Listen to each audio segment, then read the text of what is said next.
We can save Data East for another day. Karnov. We can save Karnov for another day. When They Karnov will be the next big project for the stream. When They Karnov. So, let's go ahead. Get things started. Karnov will not be joining us today in Hinamazawa, but at some point in the future.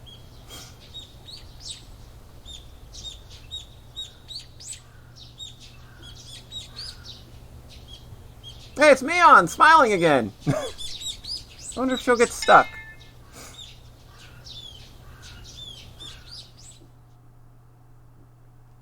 Furude-sanと北条さんは今朝風邪をひいたのでお休みと連絡がありました。They got colds. 今季節の変わり目で大変風邪をひきやすい時期です。Chie, you almost sound like you have a cold. You sound a little congested today. 暑いからといってお腹を出したりして寝ないように。That'd be pretty funny. I could do that. The graphics are very easy to replace in this game. I could put Karnov in Higurashi, don't you worry. And you know that I'm stupid enough to do it. いいですね。Why do you say these things? God damn it. Well, I know what I'm doing after stream. 二人とも一緒に住んでるから一緒に風邪ひいちゃったんだね。リカちゃん、あさっての綿流しだけど、ミコさんの役大丈夫なのかな？祭りはみんなで遊ぼうって話なのに、二人とも風邪ってんじゃな。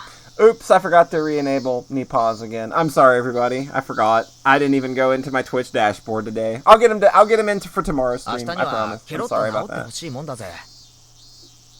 なあよ、帰りにみんなでお見舞いにでも寄らないか。何か冷たいものの差し入れでも持ってさ。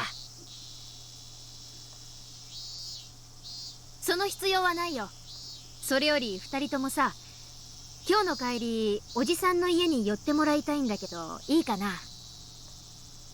Mion usually enjoys ideas like bringing people food when they're sick. For whatever reason, she was a little curt today. Actually, she's been acting a little different since this morning. Even when I talk to her, her thoughts seem somewhere else. Now she's asking Rena and me to stop by her house. みーちゃんの家？ That's a lot of points! That's so many! It's a good thing I've made it one redemption per stream. So that you get each person can only redeem it once per stream. A bunch of people can redeem it, but you can only redeem it once. 何かあるの？I know what you people do. I'm not setting myself up for that kind of disaster. ここではできない。Mion seemed calmer than usual, which told me that it was about something very serious. There was always lots of patients running into the clinic just before lunchtime. Because of that, lunchtime at the clinic is always later than normal people's. It's just a short break, though. Our afternoon shift begins right away. The staff were enjoying their break, eating their delivery lunches. They can eat basically anywhere they want as long as the patients can't see them and it's not a place where we keep sterile. Because it's hot and humid, the meeting room and its air conditioner ends up being a popular place. The staff all eat their takeout lunches there. As I'm the director of this clinic, they might feel uncomfortable eating with me around. So I usually eat my lunch in the director's office out of the consideration for them. Today I ordered lunch from a soba shop. I got an extra large serving of marisoba, that is. For whatever reason, they just call the dish an extra large. That makes ordering it complicated, since if I order an extra large and a kitsune udon, they'll just deliver an extra large kitsune udon instead. But is this really a large? I know, I have this dilemma all the time. It looks like a regular size to me.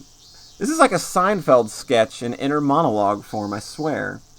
As I recall, the owner of the restaurant has hurt his hip, so she must be having a hard time keeping things running. I was still thinking about that when Takano-san came in. Hey, Takano! Hey, not suspicious of you at all. How's it going, girl? You doing okay? She was carrying a really large order in her hands. Apparently, she ordered a regular marisoba, so I grabbed the wrong one by mistake. Ah, what a hassle. Yep, it looks like we're Irie this time. 本当に分かりづらいですわよね。何か目印になるものでもつけてくれればいいのに。同感です。例えば大盛りって書いたお子様ランチの旗みたいなのが立て She's てある like, とかね。 here, take this order that I haven't poisoned, I promise.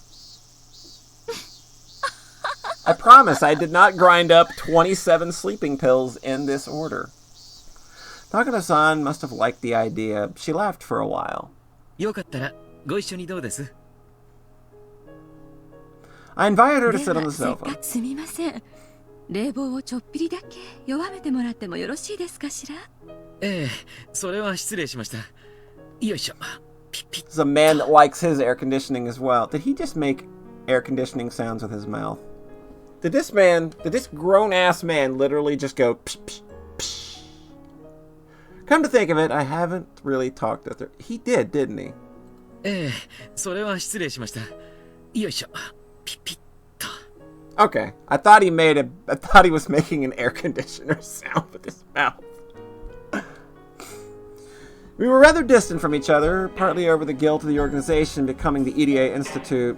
So with that in our respective positions, we had a taciturn agreement not to pry too deeply into each other. Since our attitudes towards our research are different, we've never mingled before. He's just been pretending. Yeah, right? They don't actually have AC. How's it going, Nert? Hope you're doing well this evening. So chatting over lunch is a good way to get closer to her. I wonder what she likes to talk about while eating. I guess I should start a peaceful conversation. I don't want her to go off on about something like tapeworms. Yeah, that's a very Takano topic. Standing next to the biosample, making cold. And while I tried to come up with a topic, she started talking instead. お子様ランチの旗の話。懐かしいですわね。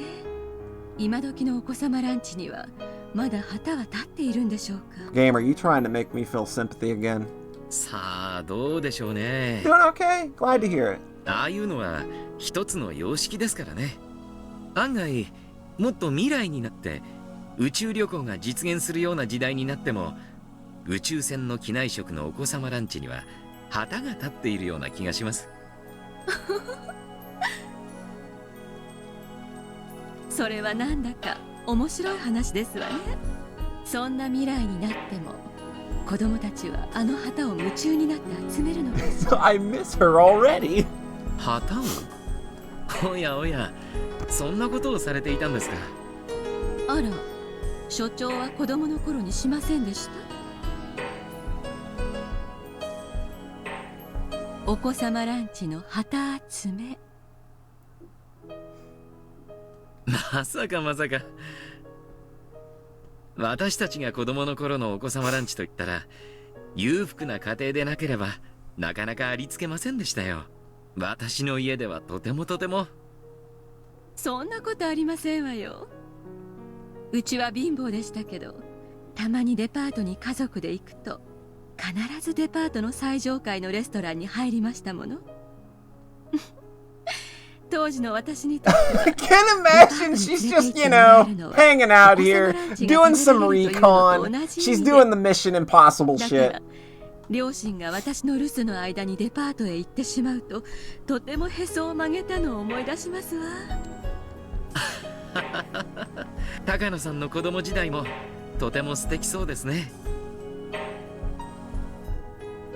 でも私一人を残してデパートへ出かけて二人ともバスの事故に巻き込まれて死んでしまいましたわ。その連絡が来るまで私はずっと両親を恨んでて、今頃デパートのレストランで私をのけ者にして美味しいものを食べてるに違いないって憤慨しててあと1本で旗が確か20本になるはずで、20本が小さな目標だったので、それを達成する機会がまた遠のいたと、ひどい話ですわね。It must have been horrible to lose her parents at an age when she was still interested in collecting flags from kids' meals. It's obviously still a painful memory for her. そうですか。それは知りませんでした。ひょっとしてそれが医師を目指された動機ですか。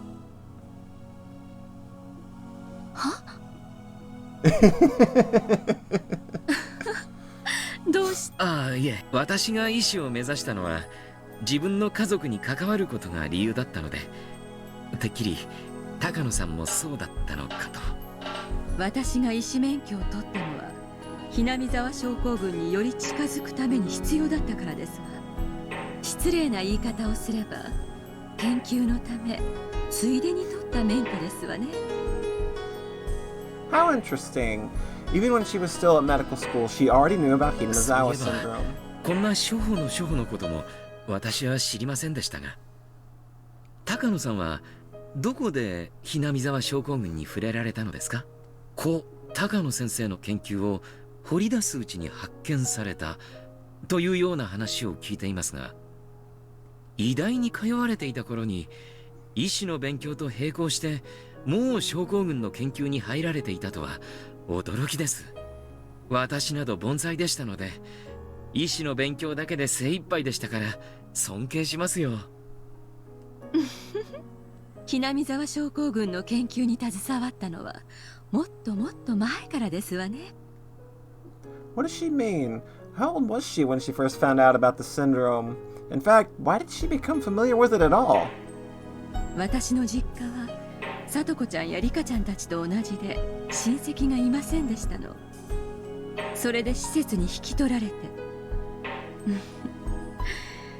それがもう本当に劣悪な施設でして。 You remember how there was a flood of orphans back then? It was truly an awful orphanage built solely to gather up those children and bring in government それを subsidies. 訴え出た時に助けてくれたのが祖父高野先生でしたの。ではあなたは高野先生と生活なされていたのですか？なるほど。研究資料に若くして触れることができていたのも納得です。しかしなぜそれを伏せられていたのですか？まあ大人の事情ですわ。風土病研究のために予算を求めるのと死んだおじいちゃんの研究のために予算を求めるのでは少々事情が変わってきますから。なるほど。長いことの疑問が氷解しました。あなたが高野先生を語る時の尊敬の眼差しは一研究者に対するものとしては説明できないものでしたので、しかしそこまで高野さんに尊敬させるとはよほど人徳のある素晴らしい先生だったんでしょうね。さて人徳はどうだったでしょう。誰にも理解してもらえずずっと孤独に研究してそのまま病死してしまいましたもの。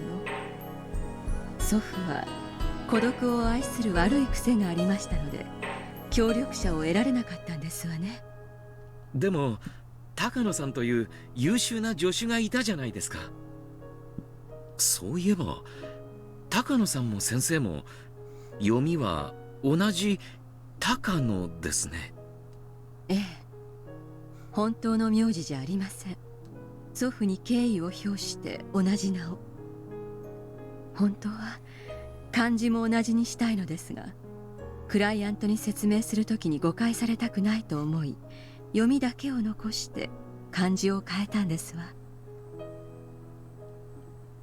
Now I could see the connection between the two last names. That also revealed the connection between first names, Hifumi and Mio as well. She doesn't need to tell me anything more than that. She lost her parents when she was young, and Dr. Takano took her in and loved her as she was his own child. To show her love and respect, she decided to call him her grandfather. Now I know the reason why she's devoted herself to researching Hinamizawa syndrome. I now understand how she must feel knowing her research is soon to be terminated. Rika-chan had said that she was hurt.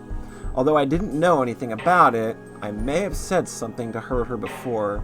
I only cared about treatment and extermination. I didn't care about anything else until today.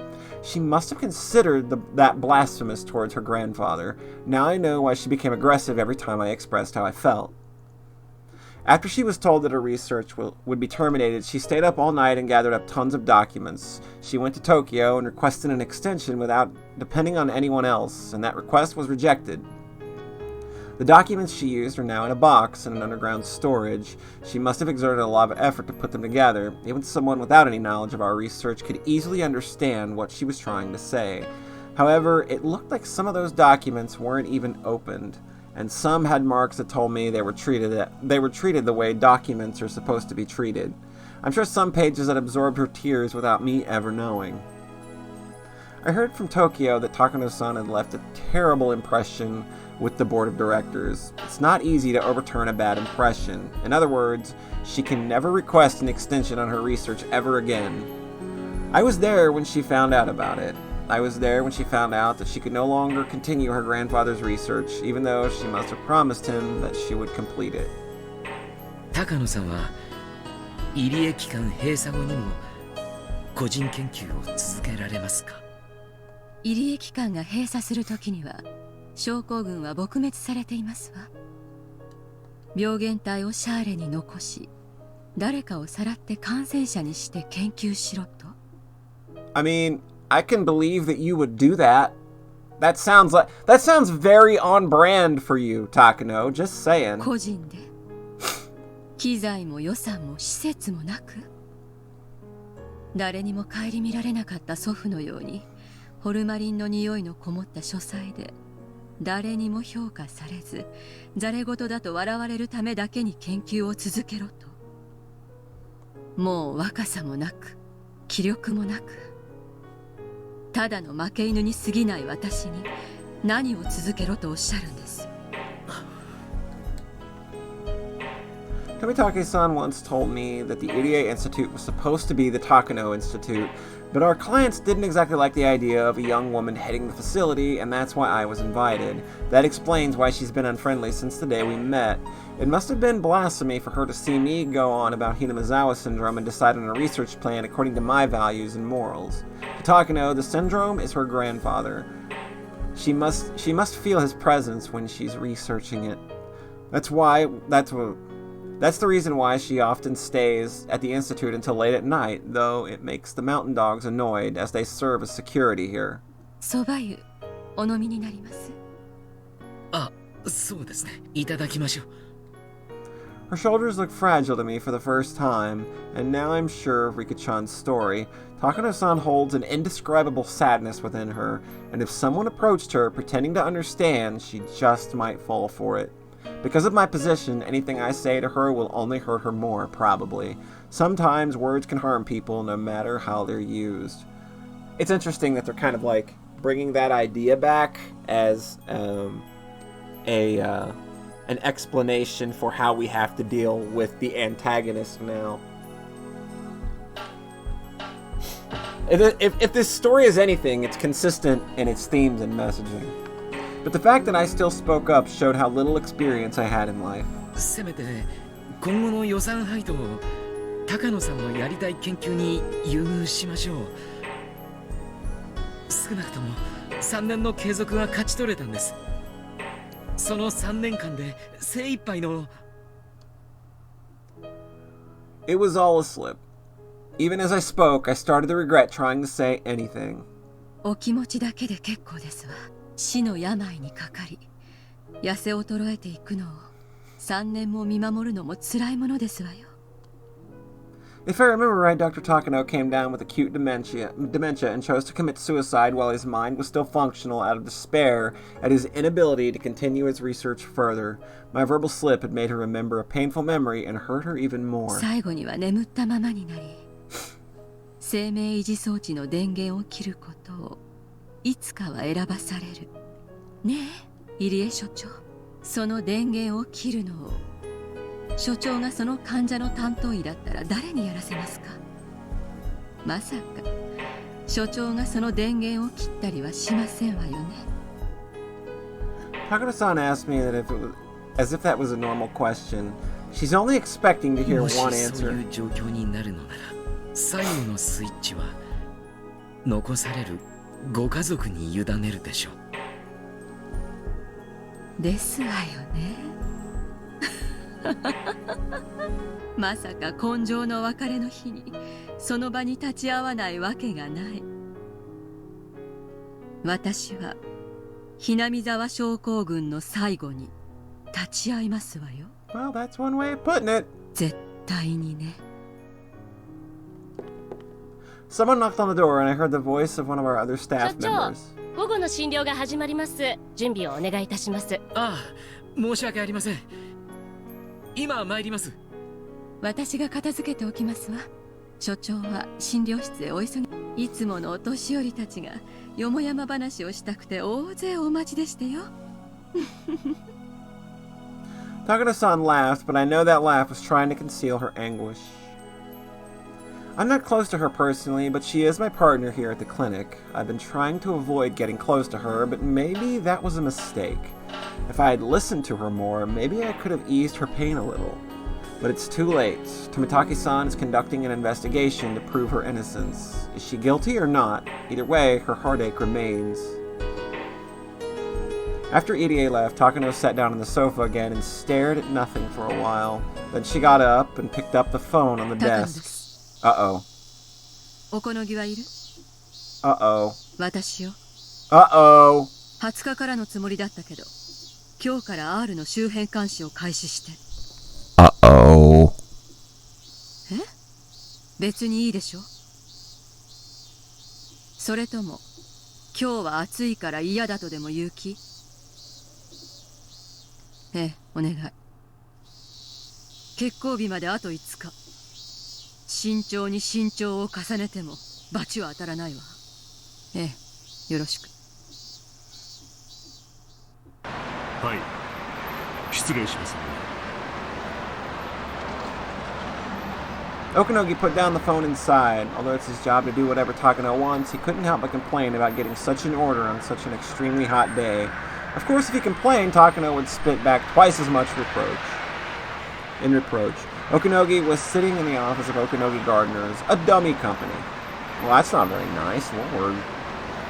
I don't like him much, but it's not nice to go name-calling, Jesus. As it happened, they regularly did gardening in Hinamizawa, if only so that nobody would get suspicious to see their uniforms in van. やれやれ。ウグイスとヒバリの休暇を取り消して呼び戻せ。R の監視を3日前倒しにしろと、我らのお姫様のご命令だ。監視体制をすべて3日前倒しにする。 I wonder why they chose to just call her R when he's calling her princess in the actual spoken dialogue. 初日は白鷺だったな。4名体制、通話監視1、サポート1、R 宅監視1、サポート1。 Oh, okay, my bad. My bad! Stop bullying me! Jesus Christ, chat! Don't make me have to take out my whooping stick! Good lord, I didn't know I was in a chat full of Higurashi experts! あと、電話設備工作も前倒しにするぞ。ウグイスの予定だったが、招集には1日かかるだろう。大鳥でやる。We'll come over there with a tire iron, nerd. I will drive to your house right this second with my tire iron, and we will have a discussion. 大鳥セブン、工作チームを編成して今夜中に完了させろ。可能か？もちろん。電気工作要員の訓練は十分です。 Shit posted. What are you doing? The Mountain Dogs are different from regular battle units. They're a technical squad formed from specialists in different fields of espionage. There were covert operations for sabotaging telephone stations like Okanogi just ordered. Ones for wiretapping, intelligence gathering, information manipulation, establishing networks in public institutions, and many others in various fields. What do we got here? Spider-Man, we will miss you. That's really good. They belong to the self-defense force. Some of them are from fire departments, some are from police departments, and some are civil engineers. Of course, they have some experts in combat as well. Okanogi is one of those combat experts, and he didn't expect too much from the engineers. While they had all gone through the same basic training, what they were capable of was child's play compared to what an expert can do. Okanogi is the leader of a unit made up mostly of members who can't even do 100 push-ups. Really, that was the only complaint he had. He'd rather have been put in charge of the Bloodhounds, but somehow he became the leader of this strange unit, maybe because of his cautious yet courageous personality. The memes have been off the charts for this series, and I am so happy that they have been. Since combat was his expertise, Okanogi wished deeply for combat. During the kidnapping incident 5 years ago, the plan was for the resisting criminals to leave the hostage behind the scene and run after the police stormed in. He recalled the extremely frustrating memory of his combat with the plainclothes officer. The fat old man was acting so arrogantly, but he could have taken him within a matter of seconds. He could have just broken his neck. He could have turned him around and snap! It would have been so easy for him. He remembered a young policeman too. He shot him in the shoulder, but he could have shot at his ear. He was told to go easy on them, so that was the best he could do. So Okanogi was our dude at the scene.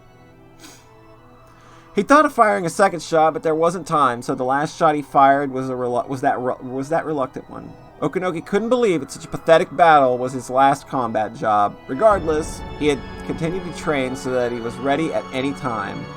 Now that the operation had begun, he was hoping there would be a battle for him to fight. He didn't even need to fire a shot. He didn't need to punch anyone. All Okanogi wanted was a battle that satisfied his pride and nothing more.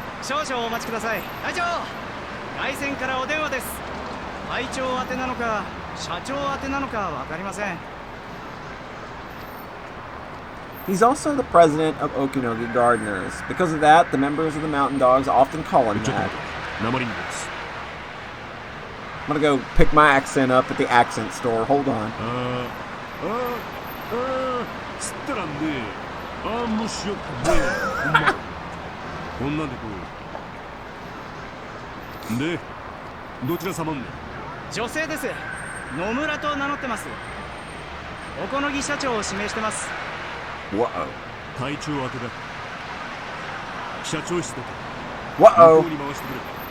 Whoa.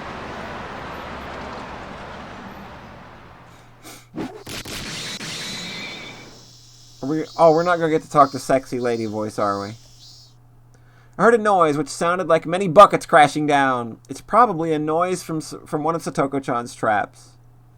According to her trap map, anyone going near the wiretapping shack will set off a trap that makes a loud noise. That must have been it just now. I scouted around the shack last night before the girls left. The shack is very secluded and is located in a blind spot where nobody is likely to go. So this noise means something important. It means they've started their observation of Rika-chan. I can't let them notice the girls aren't home. They'll definitely call and come by to confirm that they're here, so I have to make sure they think the girls are sick in bed and that they don't hear the phone or the doorbell. The curtains are closed, so they can't see who's inside the house. But to be certain, their beds are stuffed to make it look like they're sleeping. However, I have to be even more careful from now on. I can't let them notice that I'm staying here. For that matter, I have to make sure that I act when something happens. The phone rang suddenly. Just as I expected, they're calling to see if anyone's home. They're already aware that they didn't go to school, so they're probably assuming that they're home sick in bed. I'm sure they want proof of that. The phone rang for a long time, which convinced me that it was indeed a call from the Mountain Dogs. If there was no answer on the phone, then the next step would be to come by the house. They'll pretend they're a mailman or a neighbor and knock on the door, but I don't even need to answer it. If the girls are too sick to answer the phone, then they won't notice a knock on the door either. The increased hassle means a higher risk of discovery, but on the other hand, it also proves the enemy is closing in on us. It was actually better for me since I could measure the severity of the situation. Besides, Irie is our ally, and he already knows Rika-chan is somewhere else. He's supposed to tell them that he came by because he heard Rika-chan and Satoko-chan miss school, and that the two of them were in bed and should be left alone for a while. He's supposed to say that. They won't doubt Irie. They will believe him. You could call this an advanced level of mutual deceit. They believe that they're deceiving EDA, but in reality, EDA is deceiving them. However, they're professionals, and we're a bunch of amateurs. Well, not me at least. I'm super awesome. Actually, maybe I'm not an exception. I don't know what they've got until I come face to face with them. Our conditions aren't even. We're leading by a tiny bit because we made the first move. Once that's gone, we don't stand a chance. I promised Rika-chan and I trust her unconditionally. So even without proof, I'm ready to fight. But I can't beat this conspiracy by myself, and to gain help from the others, Tomitake has to find proof. Tomitake is in charge of our first attack. That means he's in the most danger too. It's understandable that Rika-chan kept warning him to be very careful. He should have started his investigation as early as last night. If that's the reason why they've begun observing Rika-chan, I can only pray for his safety and the success of the investigation. Oh, you can link your first Spider Meon. Nice. I will have to look at that here in a moment. I heard a voice. EDA had arrived. さとこちゃんにリカさん、ご主人様が会心に来ましたよ。Alright, I'm going to look at this. I won't be able to bring it up on stream, but I'm going to look at it anyway.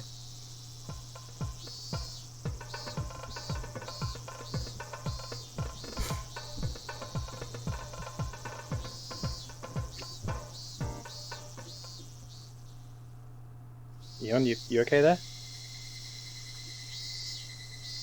Eon? You're having about the same reaction I had. Eon?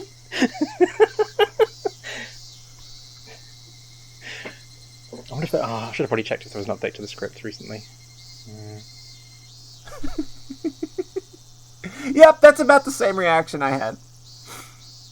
Great, now I'm going to get DMCA'd by Nerd. This was all an elaborate ruse to get me DMCA'd because I had audio from his stream on my stream. He's trying to take me down. God damn it. I've been outwitted, outfoxed, outsmarted, bamboozled, and shamboozled. I heard footsteps coming up the stairs. 大丈夫。私一人です。もう少しここへに。この家はすでに敵の監視下にあります。You're not wrong. お疲れ様です。窓も満足に開けられないとあっては、まるで蒸し風呂ですね。これは差し入れです。He handed me a plastic bag. It contained ice cream, cans of juice, some snacks, and even beer. Well, this obviously isn't for Rika-chan. I don't know. She can put away that wine, my dude. I feel he's being a little careless, but I am grateful. いかがですか？こちら。さっきこの家の電話を盗聴する監視小屋に何者かが近づいた形跡がありました。それから呼び出しの長すぎる電話が1件。おそらく学校を欠席したことを知り、在宅確認のために電話してきたのでしょう。あなたもリカちゃんたちの様子を見てこいと誰かに言われたのではありませんか？ええ、高野さんからリカさんたちが学校を欠席したのに病院に来ないから不安だと様子を見てきてほしいと言われたんです。うん。やはりリカさんとさとこちゃんの欠席を不審に思われたんでしょうか？いえ、多分富武さんが内定を開始したことと関係があるんじゃないかと思います。もしなかったとしても今回の動きは彼にとって尻尾をつかむチャンスになるかもしれません。どちらにせよもう何かが始まっているということなんですね。そう見て間違いないでしょう。私たちの敵が高野と山犬なのかそうではないのか、どちらにしてももう敵は動き出しているのは間違いありません。ひなみ沢村連続開始事件、最初の2年は偶然が重なっただけでした。しかし3年目から高野さんはそれを面白がり、綿流しの夜に何かが起こり続けることを期待しだしたように思います。So you telling me you guys think something crazy is going to go down on Watanagashi? Is Is that what I'm hearing right now? Is that what they're trying to tell me? 綿流しのお祭りはあさって。敵が動き始めるタイミングとしては妥当かもしれませんね。そして5年目にリカちゃんを狙う高野か。恐ろしい女です。リカさんがしていた高野さんの話。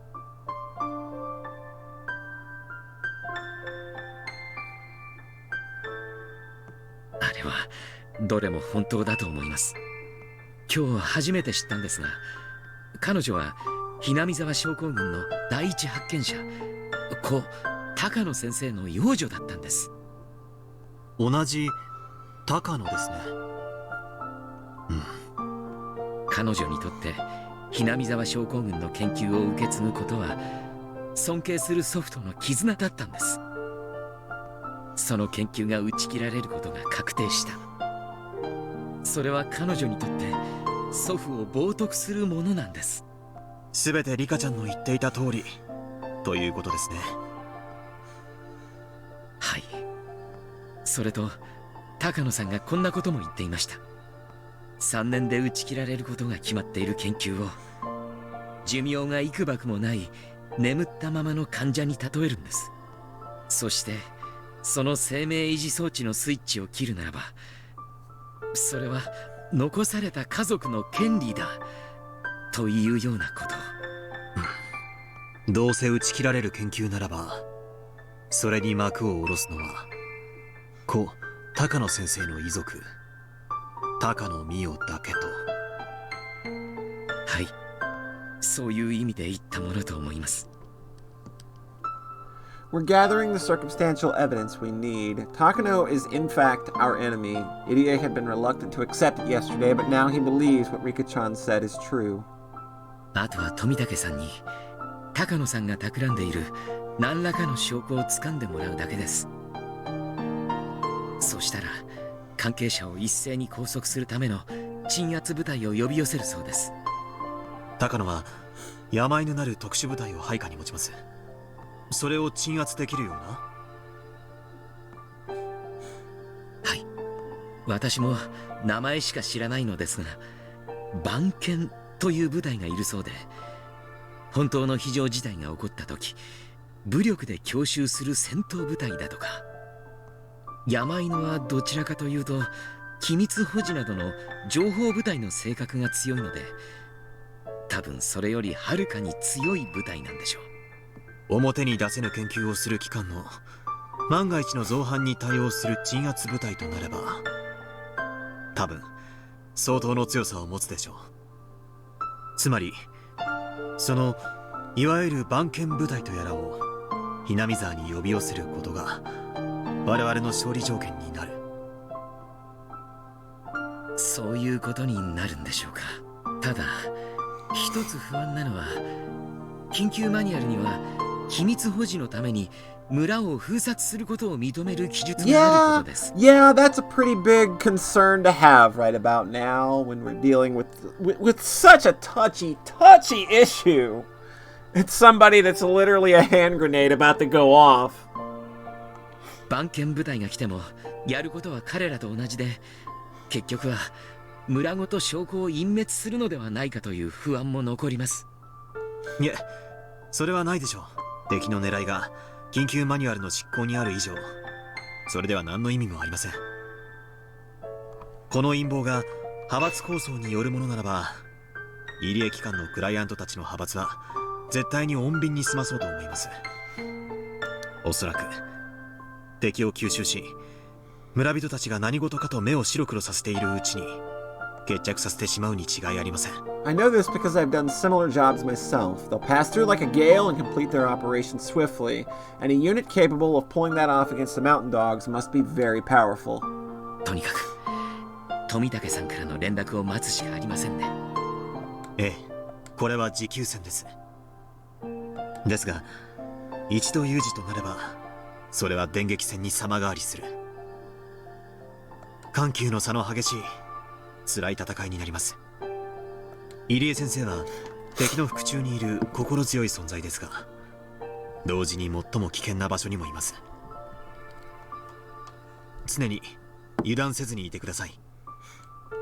私たちはリカちゃんの味方になろうと決めた時点ですでに彼らの敵なのですから。はい。 The phone at this house is, of course, being wiretapped, so EDA has to come over to communicate with me, but that won't work in an emergency. A telephone is still better in that case. For those instances, I've put together a memo for EDA. There's a method for communicating over the phone that's for communicating over a phone that's been bugged. It's something I came up with out of necessity once. これは緊急時用の私への電話連絡方法です。絶対に敵に奪われないでください。危険な時には必ず飲み込んで処分するように。盗聴されているのにどうやって電話で連絡を？あなたが受話器を取ればたとえ無言であっても疑われかねないのに。受話器を取らなくても連絡することはできます。少々コツのいる不便なやり方ですが、一番確かな連絡方法です。そしてそれは敵の動きを最初に察知できるあなたにしか発することができない。わかりました。それでやり方は？メモに書いてあります。簡単に説明すると、電話の呼び出し音の長さで連絡するのです。相手に電話をするとき、1分以上呼び鈴を鳴らし続けることはほぼありません。それを利用した呼び出し音による連絡方法です。1分鳴らし続けて切れば、そこは危険、脱出せよ。1分半なら緊急事態、直ちにその先邸へ急行せよ。Boy, these phone calls mean waiting an awful long time if your life might be in immediate danger. Hey, wait 90 seconds, okay? Just wait 90 seconds is all you gotta do. If your life is in immediate danger, and you are in the place where your life might be in danger, just hang out for 90 seconds while the phone is ringing. That won't be nerve-wracking or dangerous at all. こんな感じで30秒区切りで緊急性の高いメッセージが仕込んであり、他のメッセージはメモを見てください。でもこの1分と1分半の2つだけは絶対に暗記してください。私の命がかかっていますので。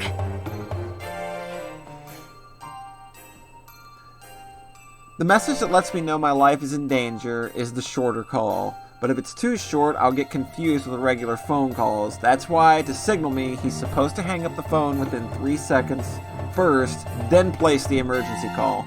The reason why I use such a large difference in time to make sure there's no misunderstanding. The tones the caller hears and the rings the receiver sends out are a little different. I don't want that little difference to change the message, which is why they had to be 30 seconds apart. まず短く1回鳴らし、1分なら逃げろ。1分半ならリカさんたちのところへ向かえ。はい、覚えました。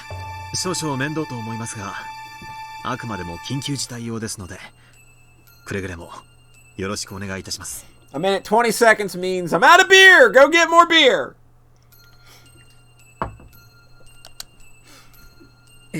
わかりました。危険な時の連絡は任せてください。最後にもう一つだけ暗記してください。とても嫌な暗号ですが、これも忘れないでください。この連絡に限り短い1回は不要です。連絡方法は3分以上呼び出し音を鳴らし続けること。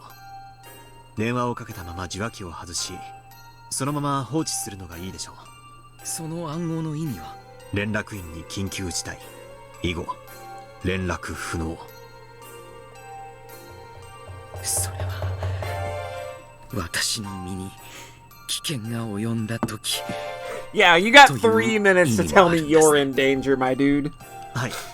緊急時には Set that shit and run! そのまま受話器を外し、安全な場所に身を隠してください。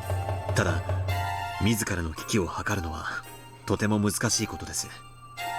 まだ大丈夫、多分大丈夫などと思っているうちに連絡の機会さえ逃してしまいかねません。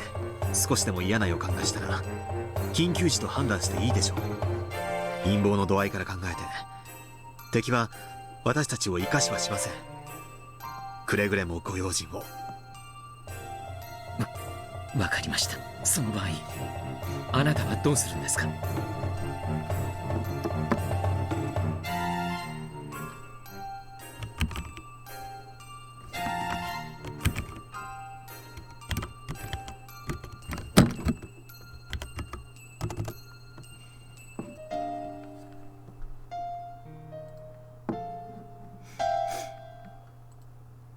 その際は状況によりますが、私もここを脱出します。あなたに危機が迫る以上、リカちゃんの身にも危険が迫っている可能性が高いですから、私は園崎邸を目指し、リカちゃんたちとの合流を目指します。あくまでもこれは最悪の事態です。このような事態に陥ると決まったわけではありませんので、緊張することはありません。どうか気を楽に持たれてください。ですが油断せずにですね。そうです。Irie nodded deeply. It's almost time. Something is about to happen. I'll be back in just a moment. "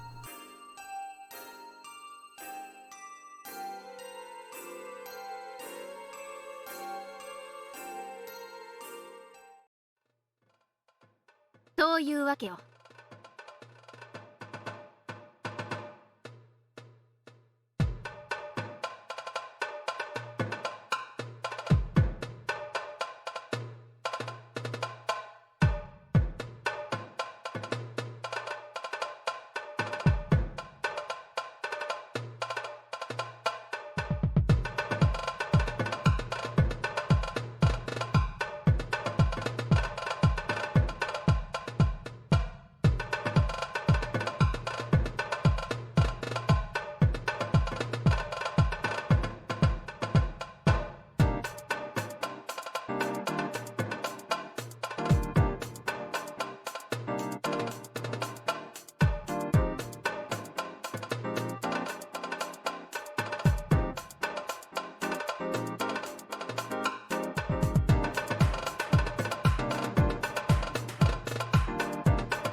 Alright.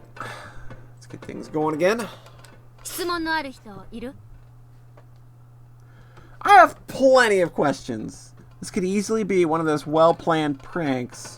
What I heard is just that extraordinary. But right now, it's a bad idea to ask questions just out of curiosity. That would be a waste of time. Miona's already explained everything about the events surrounding Rika-chan. まあ、私も園崎家当主代行としていろいろと聞きたいことはあるよ。連続開始事件についてどうやら少なからぬ関係があるようだからね。でも今はそれはなしにする。しかしうちに避難してきたのはいい判断だね。うちの地下なら核戦争だってしのげるよ。電気もある、電話もある。もちろん食料だってあるしね。山犬って連中がそんなにも厄介な相手なら、ますますこの村の中でリカちゃんたちをかくまえるのはうちしかありえないよ。みんなを巻き込んでしまって申し訳ないと思いますです。 Rika-chan apologized from the bottom of her heart. Rika-chan has been dealing with this strange disease, this Hinamizawa syndrome, as well as all these suspicious Tokyo people all by herself until today. She's been trying not to get us involved, and that's why she dealt with them all by herself. We can all imagine what she must have been feeling, so none of us can even think of anything to say. The silence went on for a while, but then Hanyu clapped Rika on the back. リカは昨日から申し訳ないばっかり言い過ぎなのです。 Wait, did she get a cute dress in the process? She got a cute dress in the process, everybody. Alright, we gotta check. Aww! Aww! This is battle mode. That is an adorable dress. Go you. もう一回言ったらリカは毎日僕にシュークリームをおごる罰ゲームなのですよ。それにみんなだって申し訳ないなんて思ってないですよ。 Give me a second. I accidentally turned off my tens unit. My back is killing me. I accidentally thumbed the switch and turned it off. I need my electroshock therapy.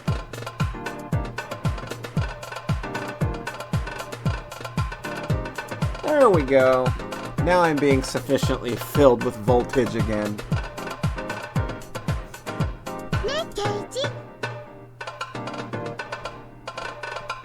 Hanyu suddenly addressed me. I could tell from her eyes that she was expecting something from me.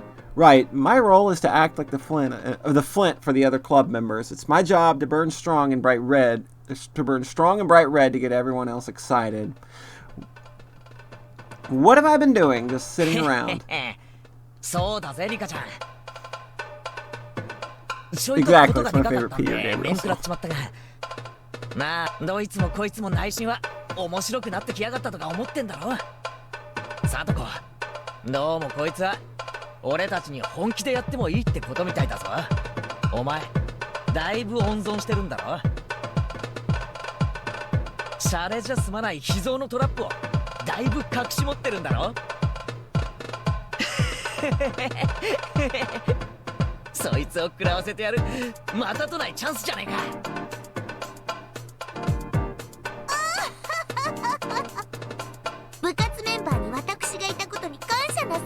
We're always thankful for your presence, Satoko. Don't you worry. 相手が何様だか存じませんけど、本気でやっていいとなれば、たとえ部活メンバーが相手でも血をためらってきた奇跡の大トラップの数々が惜しげもなく飛び出しますのよ。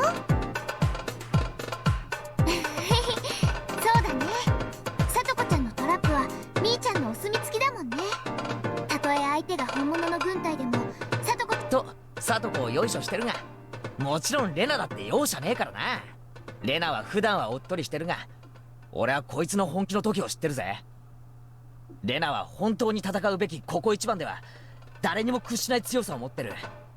Well, I mean, she did take an entire school hostage, and it was a very ingenious plan. そいつはかなり半端ない。多分俺でも勝てないと思うぜ。Finally, someone said it. How's it going, Raven? Hope you're doing well. ケイチ君だってここ一番の時の爆発力と瞬発力はすごいよ。レナじゃ打ち破れない運命でも打ち破れる気がするもの。ケイチが赤く燃え上がる炎なら、レナは青く静かに燃え上がる炎という感じなのです。お、それいい例えだな。真っ赤に燃える男、前原圭一。The burning red ranger, everybody. 青く燃える女、竜宮レナ。我が部にその人ありと天下に知らしめる絶好のチャンスだぜ。そしてその最強のメンバーを最強のリーダーが従える。だよな、ミオン。子にして最強、揃えば無敵。それが俺たちの部なんだよな。いやはや不謹慎だと思って黙ってたけど、おじさんさ、本当はこう思ってたのさ。Doesn't she though? 最高に面白くなってきたってね。 She just got a new dress and it's adorable. 今は感謝してるよ、リカちゃん。これだけの獲物をよくぞ知らせてくれた。このひなみ沢で我が部に挨拶なしで上等を決めてくれようとはね。きっちりけじめを取らせてもらうよ。It had only been 5 minutes since Rika-chan apologized to everyone and brought the mood down, yet our morale was already at its peak again. We're up against such an absurd conspiracy, but if we're together, I think we can defeat it. This is the best feeling ever. Hanyu is the one who started all this. She's quite the promising newcomer. She knew exactly whom among us to get motivated first. No, moreover, While even our senior members were hesitant about taking on such a huge opponent, somewhere in their hearts, she alone remained unflinching and raised our spirits. She's likely to grow even more formidable in the future. ありがとうみんな。信じてくれてありがとう。信じてくれるとずっと言ってますし、信じて当然。信じないやつなら仲間じゃないのです。だからお礼なんていらないのですよ、リカ。ああ、そうだな。羽生の言う通りだ。お前、いい根性してるぞ。気に入った。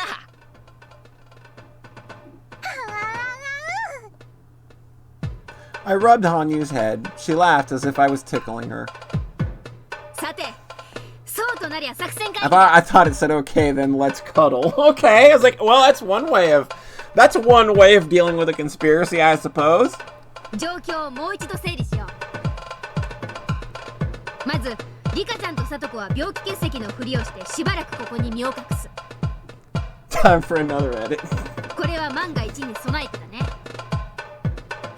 まさかここに2人が隠れてるなんて誰も知らないよ。留守番をしてくれてる赤坂って人に感謝だね。でもよかったね。 Yeah, like, why don't we get Grandma involved in this? I bet she could fuck some shit up. 5年も昔にした約束を覚えてて助けに来てくれるなんて本当に素敵な人だね。ちょっと羨ましいかも。 Like, we've got an we are in the house right now of a mafia heiress. You're telling me we can't pull a few of them resources, at least Kasai? 私の好みじゃありませんけど、リカにはちょっと嫉妬しましたよ。赤坂は別にそういうわけではないのです。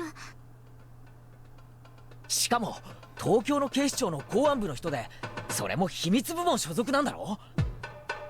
Yep, we need a Shion. すげ Let's え get her 頼 in もしい here. 人だよな。秘密部門ってのがしびれるぜ。赤坂はきっととても強いと思いますです。とても頼もしいのですよ。ただ赤坂さんの役割はどちらかというと緊急時の防御役。むしろ重要なのは相手の尻尾をつかむタイミングを帯びてる富武さんだよ。彼こそが真の攻撃役。しかも敵を鎮圧できる番犬部隊を呼ぶことができるのは富武さんだけ。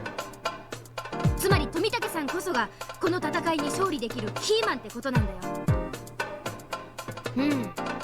下手くそカメラマンの富武のおじさまが私たちの命運を握っている超重要人物とは不思議な感じ。 Everyone teased her by saying they're going to tell Tomitake she called him that. 富武の頑張りを期待しないわけではありませんが、万が一に備え他の手も考えておいた方がいいと思いますです。でも羽生、富武に頼る以外に何か打てる手などあるの？いや、羽生の言うのも一理あるよ。何しろ敵から見ても富武さんはキーマン。自分たちを内定していると気づいたら暗殺することだってあるかもしれない。何しろここは彼にとって敵地も同然なんだからね。富武さんだけに頼りきらず私たちに打てる手を探すのも大切だと思うよ。そうですわよ。トラップだってたった一つで綺麗に決めるのは難しいですもの。いくつも仕掛けてあらゆる可能性に対処して初めて完璧になるんですのよ。そうだね。攻撃の手を一つに限る必要なんてない。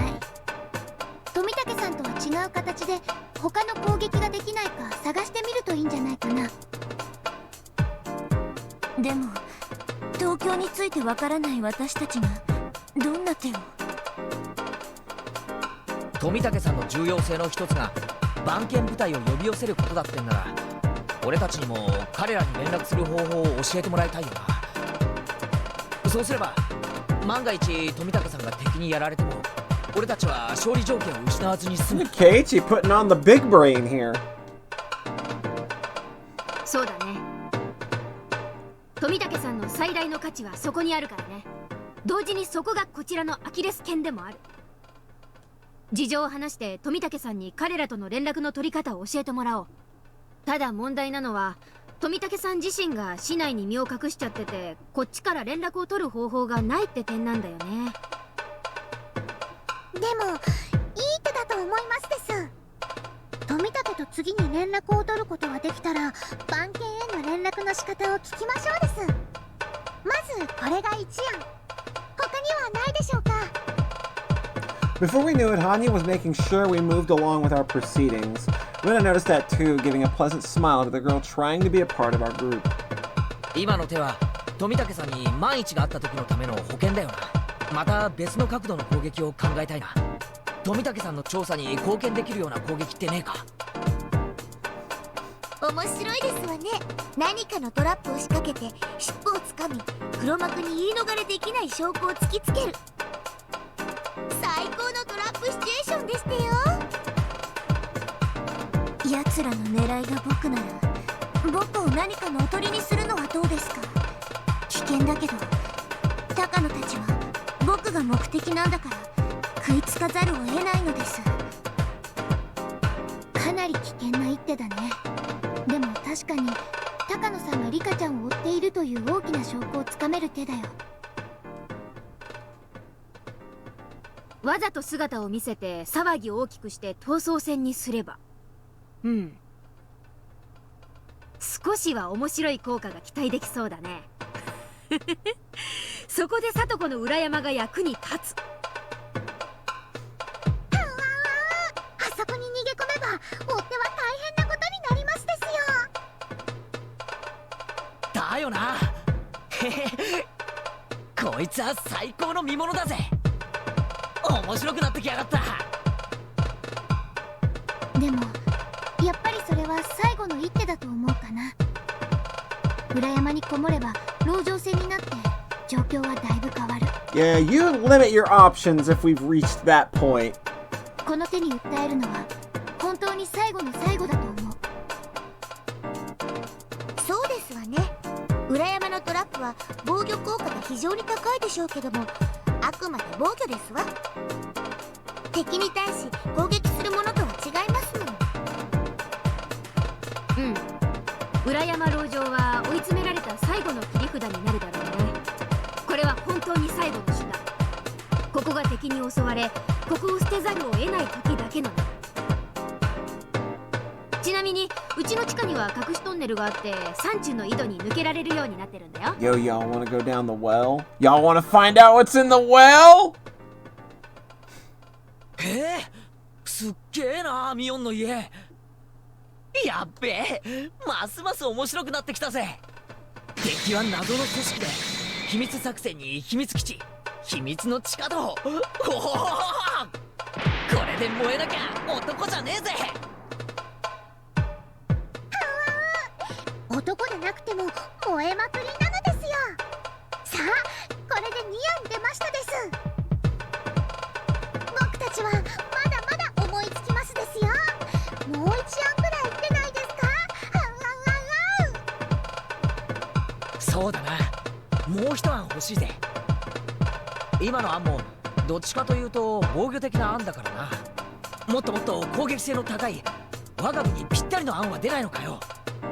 なんていうのかな、相手にガツンと一撃が入って連中の陰謀が頓挫しちまうくらいのすげえやつだよ。僕たちにそんな方法があるのでしょうか。きっとあるよ。レナたちはリカちゃんが思ってるほど無力じゃないし、切り札だってないわけじゃない。彼らにとって重要なリカちゃんというキーマンが一緒にいる。これが重要な切り札になるんだから。リカちゃんをおとりにするっていう意味じゃなくてね。確かに女王感染者が私たちのところにいるのは彼らに対して大きなアドバンテージになるね。連中の目的は何？リカちゃんを殺して緊急マニュアルとやらに従って緊急措置の行使を余儀なくさせ、それを組織内の派閥争いに利用すること。そうだね。のです。理科は奴らにとって全てを吹き飛ばす爆弾みたいなものなのです。それを爆発させて大騒ぎを起こし、それに乗じて何かを得するのが奴らの狙い。それを爆発させないのが私たちの勝ちということになると、それはあまりいい状況ではありませんわね。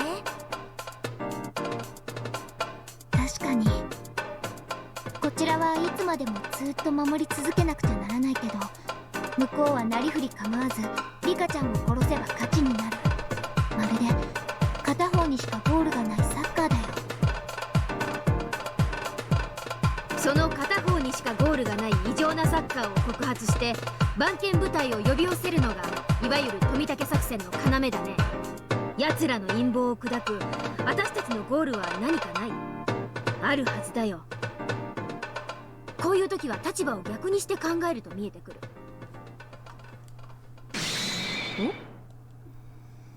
あれあれ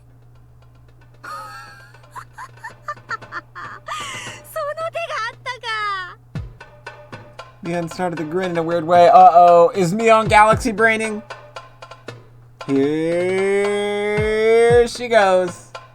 The winds are blowing stronger on her side, and she's getting into better than top form. Mion is pretty smart. She's great at analyzing situations. That's why, when Rika-chan first told her everything, she immediately decided that there was no way for us to win, and became depressed. However, while Mion's easily crushed, she's also able to exhibit incredible power when the wind is on her side. We created that tailwind, and now her sail is receiving the push it needed. リカちゃん、もう一度確認するね。その緊急マニュアルってのは、リカちゃんが死ぬと村人が48時間以内に全員異常行動を起こすって言うから、そうなる前に村を鎮圧するために発動されるんだよね。はい、そうなのです。はあ？どうしてリカが死んだこともないのに48時間でそんなことになるとわかるのでしょうか？確かにそうだね。うん、おかしいよそれ。なんで48時間で村人みんながおかしくなるなんて決めつけられ…僕にはよくわからないのですが、高野が言うには他の国の例でよく似たケースがあり、それが48時間だかなんだかの根拠らしいのですが、僕にはちんぷんかんぷんなのです。入江も実はちんぷんかんぷんだと言ってましたです。あ、まさか。なるほど。私わかりましたわよ。俺も分かったぜ。そうかそうか、そうだよな。これは確かに盲点だったぜ。二人とも何が分かったのですか？僕には分からないのです。分かんない分かんない。レナにも分かんないよ。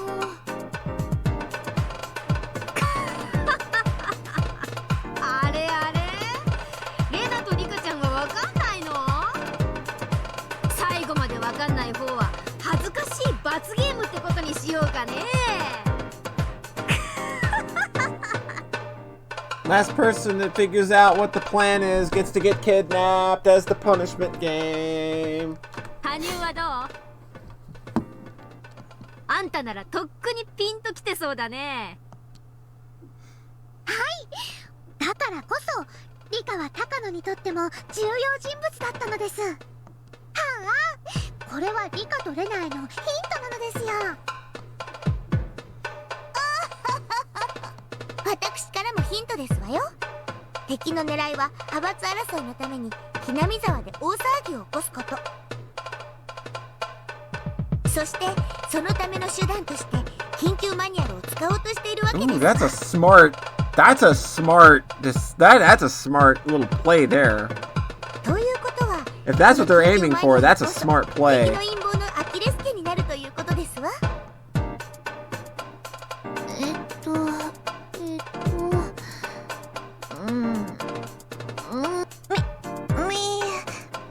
わ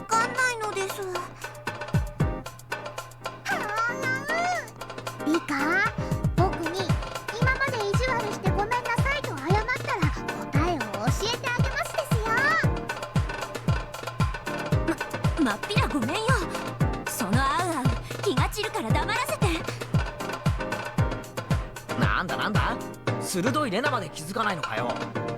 いいか、俺たちの攻撃が富武さん一人に委ねられていて、それがアキレス腱であるように敵の攻撃も緊急マニュアル一つに委ねられているんだよ。 Stop ow-owing an old man. ってことは緊急マニュアルの根底を打ち砕いてやればいい。わかるか？緊急マニュアルの意味を失わせてやればいいんだよ。緊急マニュアルの意味は何ですか？それはひなみ沢症候群の大騒ぎを災害のふりをして隠すためなのです。だから村人たちがおかしくなる48時間以内に村に緊急措置を行使してしまおうとする。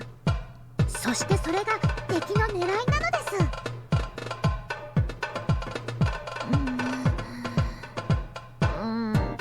ということは、つまり48時間以内に緊急マニュアルを使わせなければいい？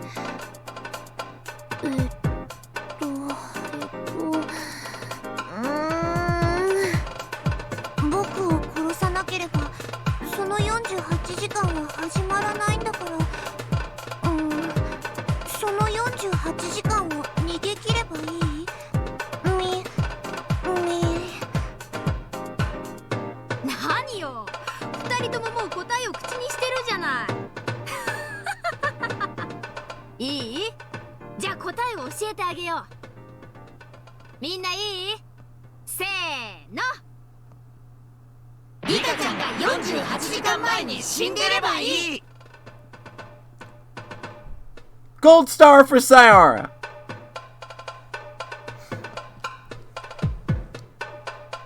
We all said it in unison. Boy, we're good at this. We never mess it up. わかったよ、わかった。僕もわかりましたです。Ren and Rika-chan clapped their hands together. They finally figured it out. Why did it take so long for us to come up with this? やっとみんな思いつきましたです。こんな案、1案目でさっくり出してほしいものなのですよ。さっきから後ろ向きな案ばっかりだったので、ひょっとして思いつかないのかと焦ってましたのです。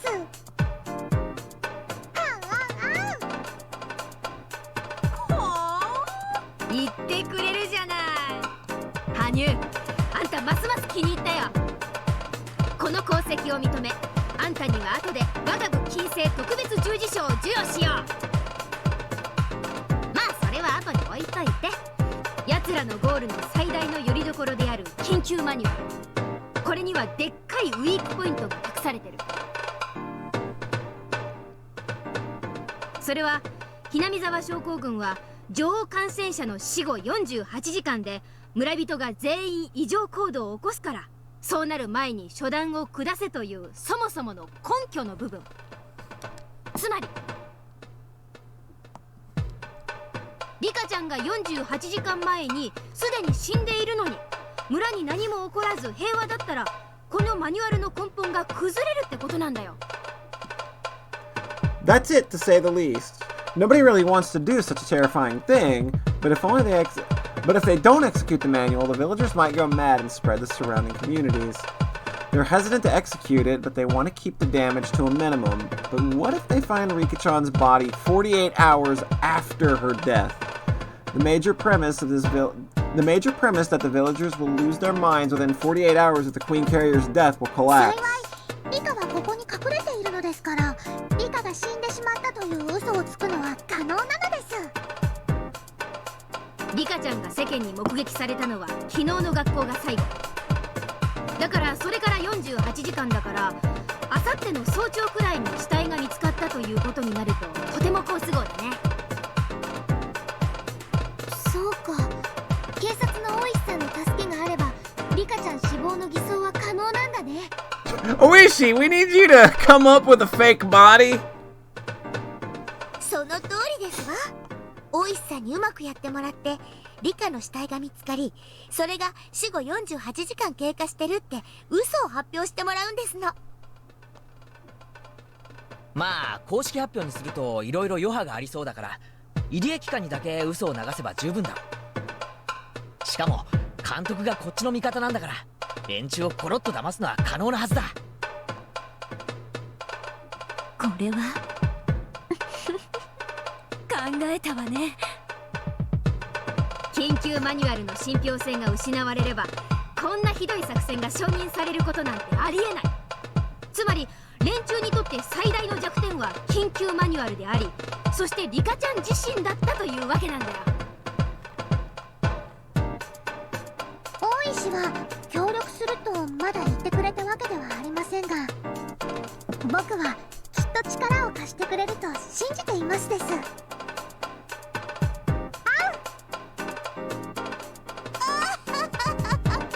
これは愉快なトラップになりましてよ。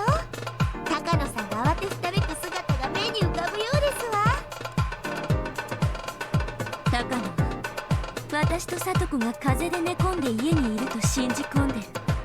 でも姿を見たわけじゃなく、きっとそこにいるだろうという想像でしかない。それが実は他にいて、そしてあさってに突然私の死体が見つかり、しかも48時間前には死んでいたなんてことになったらなんだかすっごい痛快なことになりそうだね。となれば黒幕たちはこの緊急マニュアル作戦が失敗したと判断して撤退するだろうね。ここで私たちの攻守が逆転する。そこまで至ればきっと敵の動揺の隙をついて富武さんが何かをつかむ。そして陰謀を鎮圧するために富武が番犬のワンワンを呼び寄せ、これが僕たちのゴールなのです。よっしゃー、見えてきたじゃねえか、俺たちの勝ち方が。しかも最高に俺たちにぴったりの騙し方だぜ。気に入った気に入った、最高に気に入った。 We all encourage each other with a big hip hip hooray! This is definitely getting really, really interesting. Still, what's the key? What's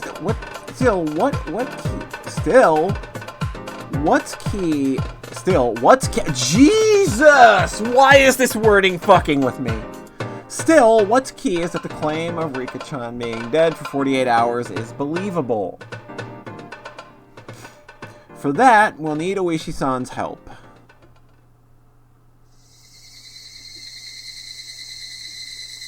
And right as we thought about asking him, he arrived at the Sonozaki residence. Oh. Okay. Oishi-san knows that Rika-chan is hiding here. He also knows that some members of the Mountain Dogs have infiltrated the police station. They've even wiretapped Rika-chan's home phone. So the safest way to contact her, he figured, is in person. 先ほど入江先生にお会いしましてね。赤坂さんはうまいことやってて無事ですと伝えてほしいと言われました。 I think if it turns out that Takano is the prime minister, like, it's okay to just give up. It's okay to quit. It's fine. Y'all did your best. It's over. We're done.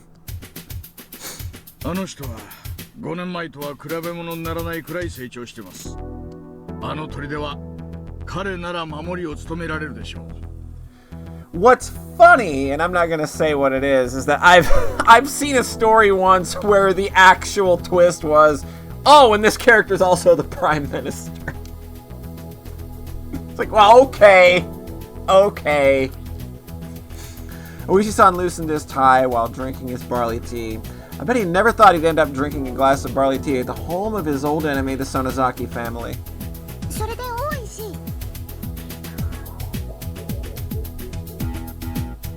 この48時間作戦。 Yeah, I think Poncho's seen that story too. So it's like, okay. なかなか面白い作戦だと思います。敵に対する強力な揺さぶりになるでしょう。おそらく敵は動揺し焦ってミスを犯すはずです。それは富武さんにとって掴むべき尻尾となるに違いありません。いや、実にうまい作戦ですよ。3人集まればなんとかって言いますが、若い皆さんがこれだけ集まるといいアイデアも出てくるもんです。Oishi-san laughed in admiration and assured us that the operation would definitely make an impact. However, he hesitated a little too. こいつは大勝負になります。勝っても負けても私はこの作戦の責任を取らされるでしょう。うまくごまかすつもりですが、下手をすりゃちょいと痛い目にも合うでしょう。ちょいと覚悟が必要です。In our 48-hour operation, Oishi ends up bearing most of the responsibility, and the police are a strict organization. There's no guarantee they won't investigate. Oishi-san is planning to retire this year. He needs his pension in order to pay off his mortgage. He's at a very delicate point in his life. While this is a big deal for Rika-chan, it's a lot to ask of Oishi too. He is to risk throwing away everything for our sake. 私もこの48時間作戦。しかし私ってやつは大石、難しければ無理にうなずかなくてもいいのですよ。僕たちは大石の犠牲を踏み台にして勝利を勝ち取りたいなんて思ってないのです。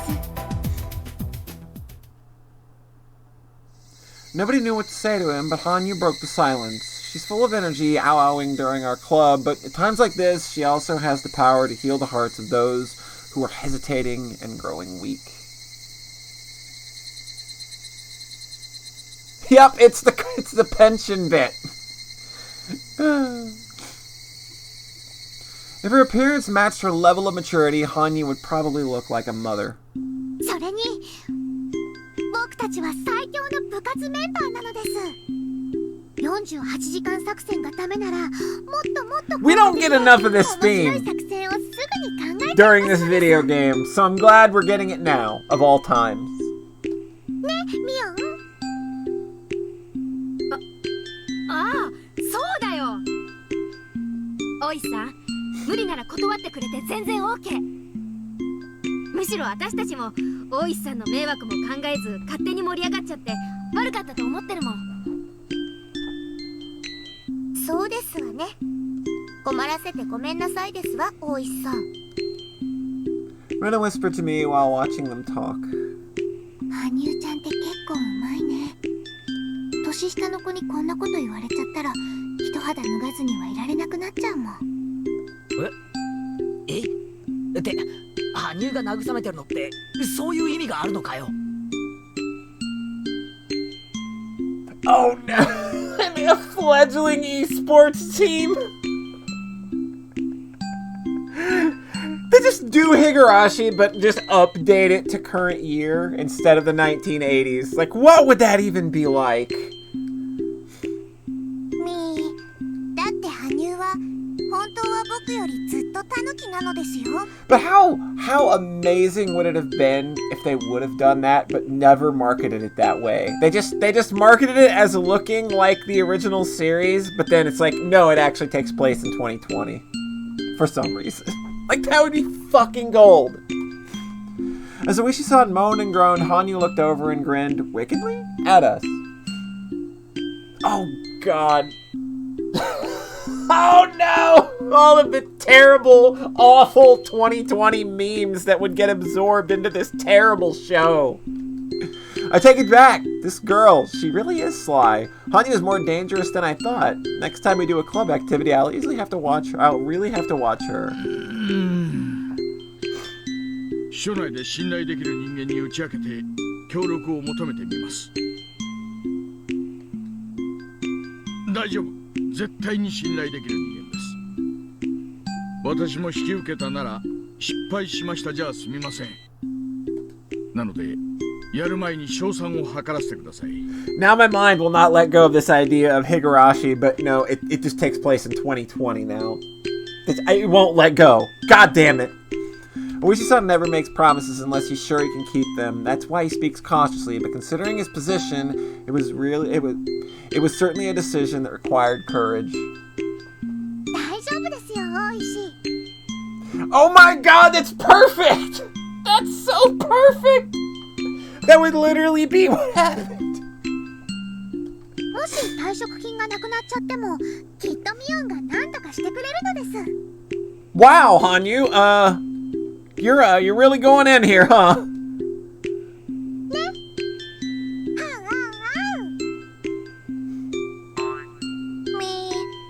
部活メンバーに協力する以上、そうじゃないと大石がかわいそうなのです。 This is some crazy peer pressure right now.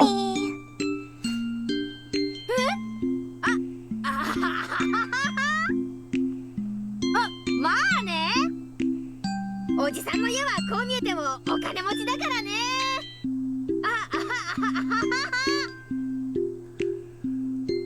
We've got 2 Sly Foxes. Our club's going to be the epitome of a free-for-all in the future. The meeting ends with that. We'll find out if we can go ahead with the 48-hour operation or not by tomorrow, depending on Oishi-san's answer. We haven't heard from Tomitake-san yet, but I'm sure he's started his investigation on Takano-san. The coach and Akasaka-san have to wait patiently, each surrounded by the enemy. They're both in very dangerous positions, so I'll have to pray for their safety. And then there's Takano-san. I'm still having a hard time believing she's involved in such a vast conspiracy. If someone told me the whole thing was a lie, I might even believe them. That's why I want Tomitake-san to investigate. She's mysterious and a bit cold, but she can be fun to be around too. Also, I've always thought of her as one of the villagers. It hurts more than a little to suspect one of your own. I can understand what Tomitake-san is going through. It doesn't have to be this doesn't have to be an investigation to confirm her guilt. Instead, I want him to prove that she's not guilty. It's too painful for people to doubt one another. Again, we're really sticking to themes here. I like that. Oh, hello, it's Bloodhound. 何度もお電話をさせてしまいすみませんでした、富武に。いえ、それより何か分かりましたか? A background investigation usually takes a few months. It can't be rushed within a day or two, but Tomitake sensed that something huge had started to make its move after what Rika and the others told him. And it was definitely getting closer. But once it was close enough to see, it would be too late. That's why he was checking on their progress so frequently. 現在調査を続けています。アルファベットの客員に迎えられるときに別の部署ですでに身辺調査を行っていたらしく、その資料の引き渡しを要求しています。アルファベット後については今総員体制で当たらせているところです。もうしばらくお時間をください。分かってます。ですが事態は切迫しつつあるように感じていますので、くれぐれも緊急にお願いいたします。はい、もちろんです。それから富武任意の依頼とは別に本日付で入江機関への緊急内定が命じられました。優先度最大。命令書は幕僚長命です。Oh, dang. 幕僚長が私の調査依頼とは別に？はい、あくまでも別件となっていますが、私の見たところ、これは富武任意の調査に対するトップからの強力な後押しではないかと。幕僚長が協力？What does this mean? The only thing I can assume is that the top members of the JGSDF have realized the danger of the conspiracy surrounding the EDA Institute. Like Rika-chan said, the conspiracy's intent is to execute the emergency manual. Then the opposing camp will try to stop that from happening.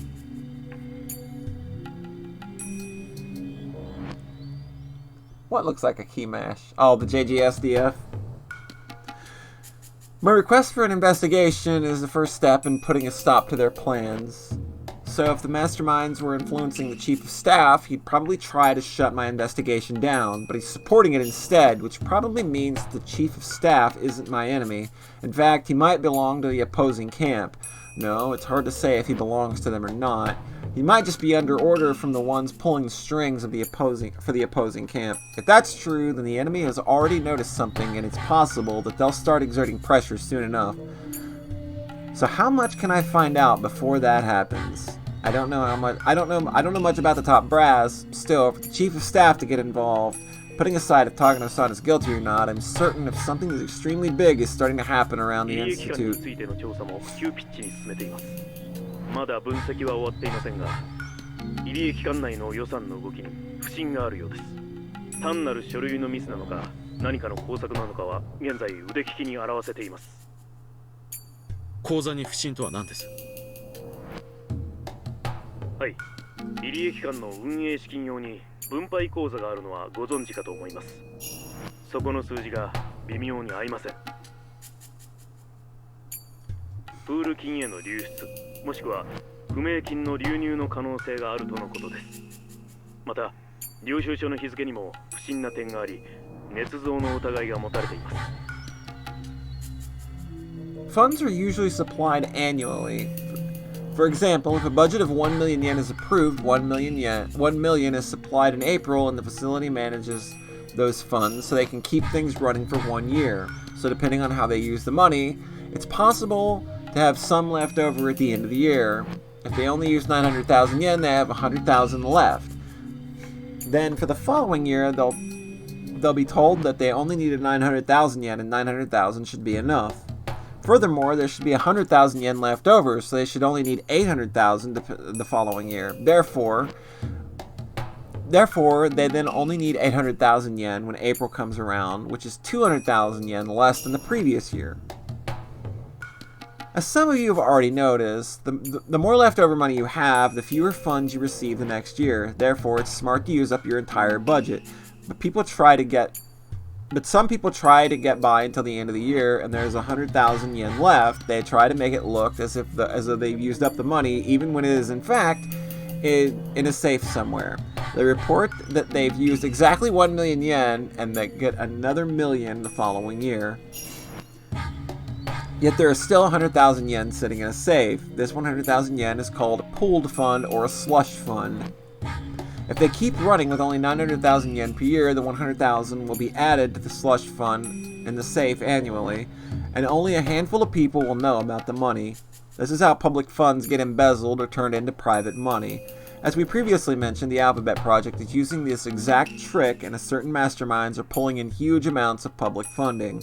To avoid this kind of situation, there is an audit of accounts performed every year, and oversight to ensure no one's fattening their pockets or creating slush funds.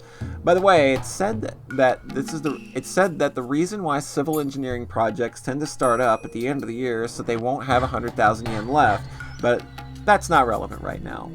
The point is that they have to work hard to get the funds they want. Well, that's an example of having some money left over, which is certainly not bad. However, it can also be possible that there isn't enough money. After all, they're only granted 1 year's worth of funds, so they can't delve into a savings account like they would do in our lives. That excess money just doesn't exist. Therefore, an estimate report should never show more expenditure than revenue. If that happens, that means that there's some extra money other than what was supplied. That's how slush funds are discovered. Tomitake was told that it was still under investigation, but the EDA Institute's suspicious financial records could be either case. The former would be fine. It's quite common after all. But if it was the latter, there could be something quite nasty lying beneath the surface. In other words, it was quite possible that the funding was coming into the EDA Institute from someone other than the formal sponsors. To be more exact, there was a chance someone was interfering with the EDA Institute by supplying funds.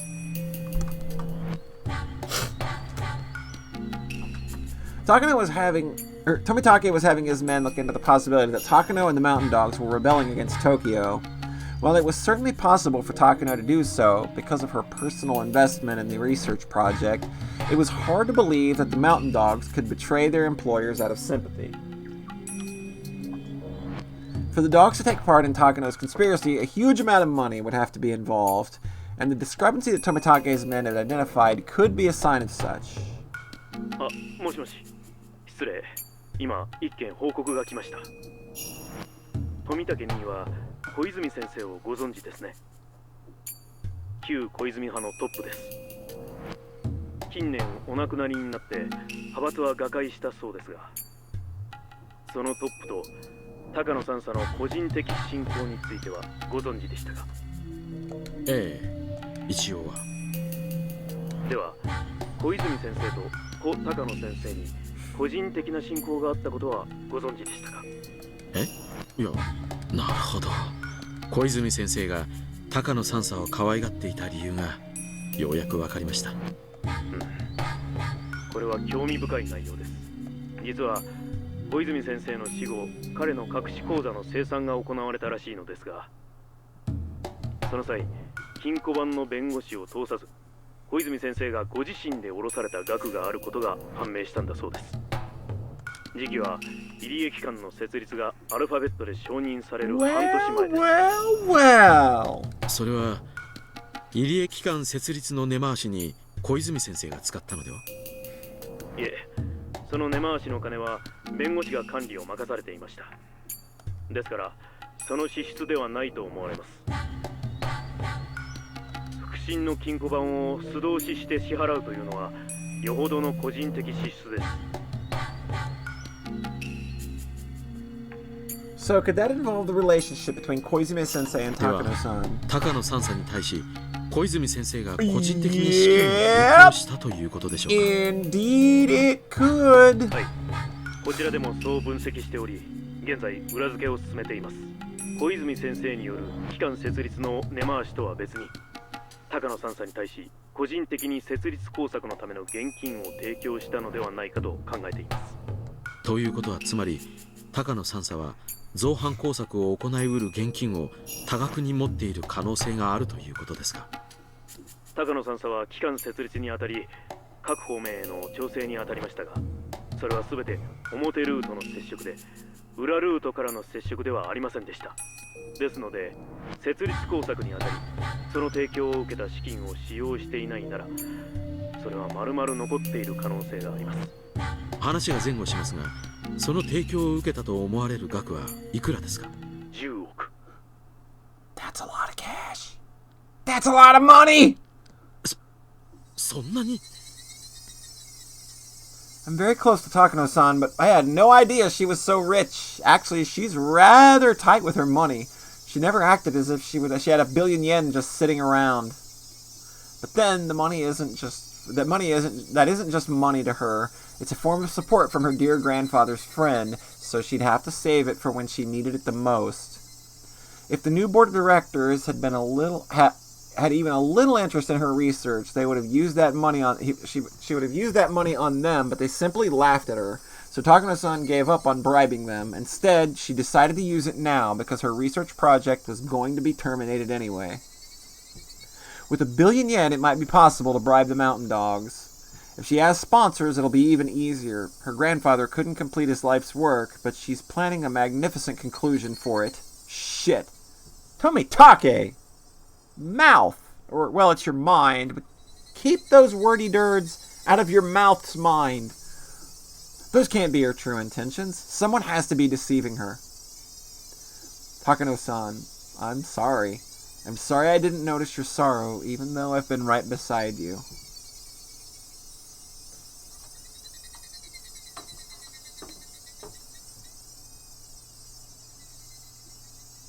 It sounds like a good reaction to that. You're probably right. You're probably right.